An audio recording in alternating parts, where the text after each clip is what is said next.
Okay, so first problem coming here. So it says in triangle LMN, lowercase m is 5.9, lowercase n is 8.7, and angle L is 163.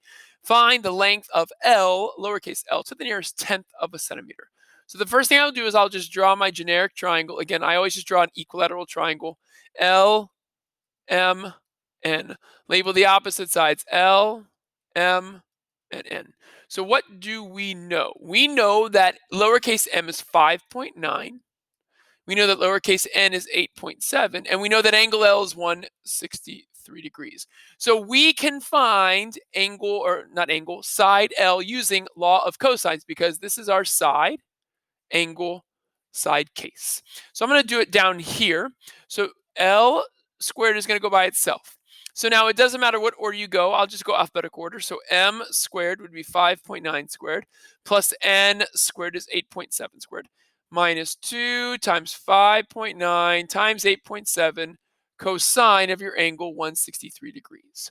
And now you can do this in 2 steps or 1. I'm going to choose 1 because eventually to get L by itself, you have to take the square root. So just do that to both sides. And then the L will pop out, and you're going to type this big, long square root into Desmos graphing calculator. Now I'm going to take a picture so I don't screw it up. So I got my picture taken. So we're going to go into Desmos graphing calculator, and we're going to type away square roots of 5.9 squared plus 8.7 squared minus 2 times 5.9 times 8.7 cosine of 163. There we go. And I got 14.44. I believe it says nearest tenth. That 4 leaves the 4 alone. There is your length of L, 14.4 centimeters. I'll come back here.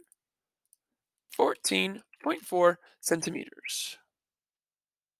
Go. All right, next problem coming. Okay, here's our next problem. So it says in triangle VWX, side V is 98 inches, side W is 95 inches, and side X is 26 inches. Find the measure of angle X to the nearest tenth of a degree. Okay, so I'm going to draw my picture again, just a generic triangle. VWX, lowercase v, lowercase w, lowercase x. So what am I given? Well, I know that side v is 98 inches, side w is 95, and side x is 26. I want to find the measure of angle x. That means that side x must go by itself on the opposite side. So I'm going to put 26 squared equals. Doesn't matter the other two sides. 95 squared plus 98 squared minus 2 times 95 times 98 cosine of x. And now your job is to isolate the cosine of x so that we can eventually use the inverse cosine. Now here is a big mistakes that people do. So people try to combine all of this over here because they think, oh, okay, these are just numbers, I can do that. Well, these are each terms, 1 term, 2 term, and this thing here is a 3rd term. And because it's connected to the cosine of x, you cannot combine that. So what I'm going to do is I'm going to show you what we should do. What we should do is do this in a couple parts. First, let us add these together and let us simplify that. So I'm going to do this in pieces and parts. It's going to be herky-jerky, and let's also simplify that. So I'm going to do this in my separate calculator. So I'm typing in 26 squared. 26 squared is 676. I'm going to type in 95 squared plus 98 squared. 95 squared plus 98 squared is 18,629 minus, and I'm going to type in 2 times 95 times 98. And that's 18,620 cosine of x. Again, you are not allowed to combine those two numbers. It looks like you should, but you can't. What you have to do is you have to move this to the opposite side by subtracting it.